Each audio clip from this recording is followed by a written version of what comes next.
আসসালামু আলাইকুম ওয়া রাহমাতুল্লাহ। নিউ টিভি বাংলা নিউজে আপনাদের সবাইকে স্বাগত জানাচ্ছি। আজ 22শে জুলাই 2026। সাথেই থাকছি আমি নূর আজিজা।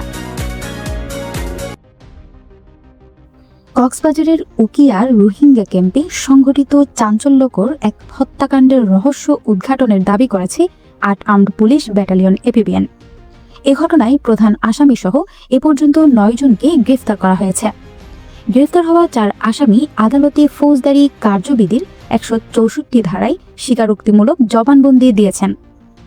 বুধবার ২২শে জুলাই ৮ এপিবিএনের পাঠানো এক সংবাদ বিজ্ঞপ্তিতে এসব তথ্য জানানো হয়।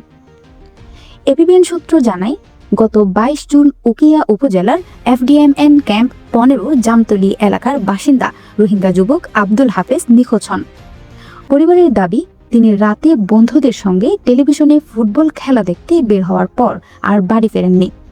পরিবারের অভিযোগের পর ৮ এপিবিএনের অধিনায়কের নির্দেশনায় অতিরিক্ত পুলিশ সুপার বিকিউএম মোহাম্মদ আহসান খানের সার্বিক তত্ত্বাবধানে জামতলী পুলিশ ক্যাম্পের সদস্যরা অনুসন্ধান শুরু করেন।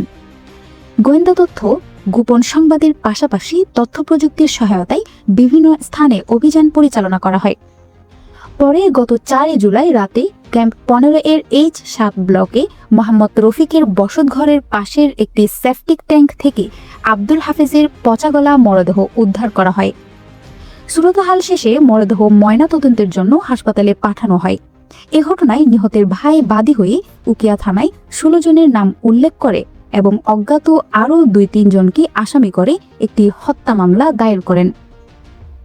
তদন্ত চলাকালে গত ৬ ও ৭ জুলাই অভিযান চালিয়ে মামলার এজাহারভুক্ত ৮ জন আসামিকে গ্রেফতার করা হয়। পরে ধারাবাহিক অভিযানে গত ২০শে জুলাই রাতে ক্যাম্প ১৪ এলাকা থেকে মামলার প্রধান আসামি মোহাম্মদ রফিককে গ্রেফতার করে ৮ এপিবিএন। পরদিন ২১শে জুলাই তাকে আদালতে হাজির করা হলে তিনি বিচারিক ম্যাজিস্ট্রেটের কাছে ফৌজদারি কার্যবিধির ১৬৪ ধারা স্বীকারোক্তিমূলক জবানবন্দি দেন।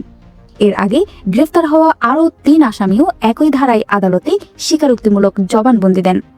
৮ এপিবিএন জানায়, এ পর্যন্ত মামলার এজাহারভুক্ত মোট ৯ জন আসামিকে গ্রেফতার করে আদালতে সোপর্দ করা হয়েছে। বাকি আসামিদের গ্রেফতারের অভিযান অব্যাহত রয়েছে। ৮ এপিবিএনের অধিনায়ক রিয়াজউদ্দিন আহমদ বলেন, চাঞ্চল্যকর এই হত্যাকাণ্ডের রহস্য উদ্ঘাটনে আমাদের সদস্যরা নিরলসভাবে কাজ করেছেন।